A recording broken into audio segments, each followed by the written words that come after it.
大家好，我是小慧，欢迎您来到我的频道，也非常感谢您百忙之中收看我的视频。很多人都说，生儿育女的意义就是我养儿女们小，儿女们养我老。可是，并不是每一位父母到了晚年都会得到儿女们的关心和照顾。60岁的杨阿姨说，因病住院20天，儿子和儿媳不仅没有去医院照顾，就连看都懒得看。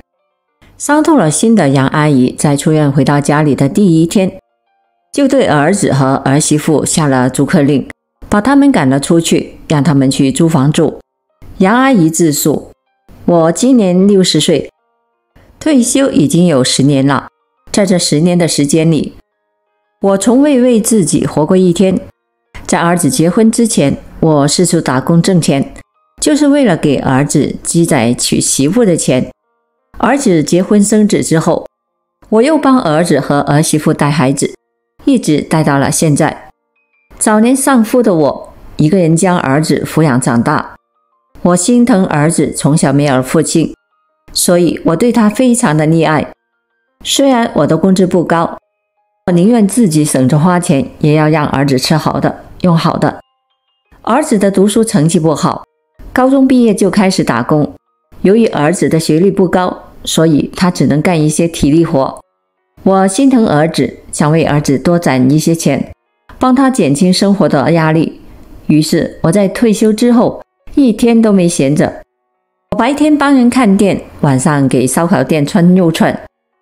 我2份的打工收入加上我的退休金，每个月能够存下5000块钱，一年可以存下6万。当我存到30万的时候，儿子说他要结婚，我将30万全部给了儿子，让他拿去买房。虽然30万是我全部的积蓄，但是为了儿子，我一点也不心疼。儿子拿着我的钱，却并没有买房子，因为儿媳妇嫌30万太少，买不了大房子。小两口从结婚的第一天开始，就跟我生活在一起。我家里是3室2厅的格局，足够容纳儿子一家3口。人到晚年，有儿子一家人陪着我，我感到非常的开心。孙子出生之后，我就辞掉了外面打工的工作，一心一意的在家里带孙子。由于我少了2份打工的收入，所以花钱就比以前节省了许多。在我没有辞掉打工的工作之前，虽然我独自承担了家里所有的开支，但我仍然给儿子和儿媳妇买好的，用好的。那时候我挣着3份工资，花钱特别有底气。可是自从我辞掉了打工的工作之后，我就只有3000多块的退休金过日子。我不敢再大手大脚的花钱，为了省钱，我给孙子买奶粉和尿不湿，只好从家里的菜钱上省。儿子和儿媳妇都喜欢吃肉食，以前我每顿饭都会做上2荤1素。自从我辞掉了打工的工作之后，我每顿饭就只做了1荤2素。对此，儿子和儿媳妇的意见很大，他们说我做的肉菜太少，根本不够吃。我告诉小两口，如果他们觉得肉菜不够吃，就给我生活费。我一个人的退休金要顾着一大家人，根本就不够花。儿子和儿媳妇不愿意给我生活费，他们想吃肉的时候，就悄悄地去外面打牙祭。虽然我知道他们背着我花钱，但我却从来不提，省得跟他们吵架。儿子和儿媳妇跟着我住了10年，他们从未给过我1分钱，从未帮我做过一件家务。我不仅要包干所有的家务，还要把孙子带好。虽然我每天都很累，但是我有一个美好的希望，我希望我的付出能够换来晚年的幸福。我认为现在我对儿子和儿媳妇好，当我老得不能动弹的时候，儿子和儿媳妇一定会回报我，会给我养老。毕竟人心都是肉长的，他们肯定不会不管我。可是自从我住院20天，儿子和儿媳妇对我置之不理之后，我就对他们彻底的死心。我之所以会住院，是因为我患了严重的痔疮。由于痔疮很大，手术的时候结扎线较多，所以需要住院20天左右。以免结扎线牵连脱落引起大出血。在我做手术之前就通知了儿子和儿媳妇，他们让我自己去住院，说等他们休息的时候会去医院里面看望我。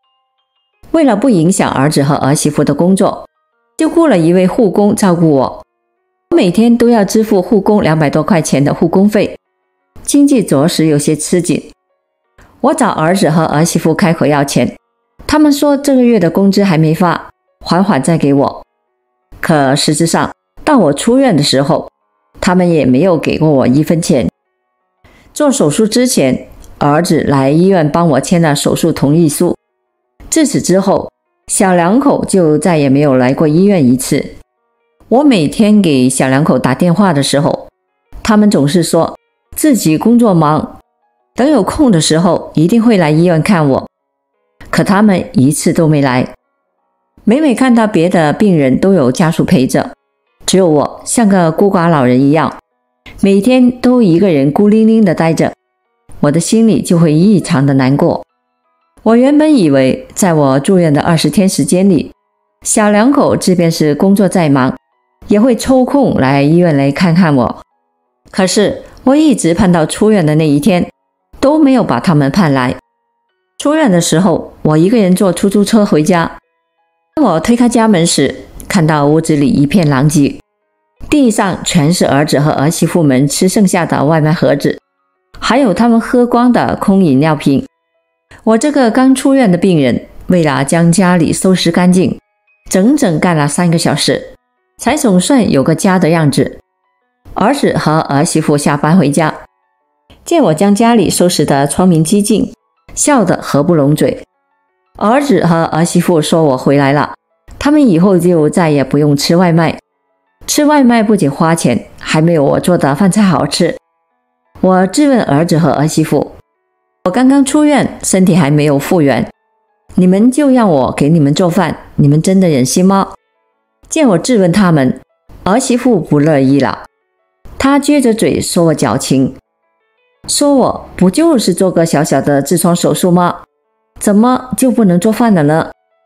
儿媳妇的话气得我七窍生烟，我当时就下了逐客令，让他们赶紧卷铺盖走人。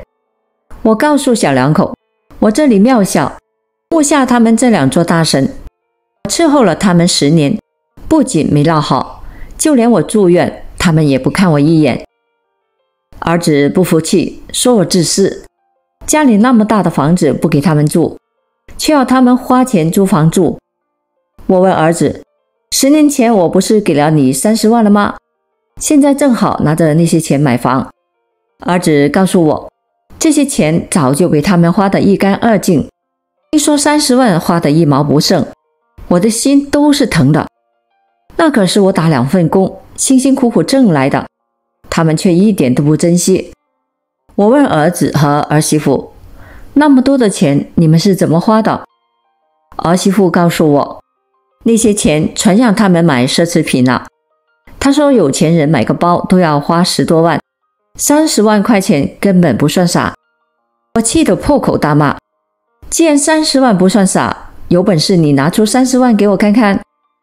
儿媳妇见我态度不好，骂我为老不尊。我气得当场将2人赶出了家门，省得我看着他们闹心。自从儿子和儿媳妇被我赶出家门之后，他们就总是给我打电话，向我承认错误，让我同意他们回家。我才不会让他们回家，因为我对他们已经不抱任何的希望。既然儿子和儿媳妇不心疼我，那么我就必须心疼自己。我要将花在他们身上的钱和精力全都花在自己的身上。我要给自己尽量的多存钱，要调养好自己的身体。既然儿子和儿媳妇都不可依靠，那么我就必须依靠自己养老。我打定主意，往后余生，我谁都不依靠，只靠自己。我要在余下的时光里好好的享受生活，让自己吃好、喝好、玩好，再也不亏待自己。社会上有为数不少的年轻人，他们即使有了家庭，有了孩子，却仍然不肯独立，仍然希望背靠大树好乘凉，过着啃老的生活。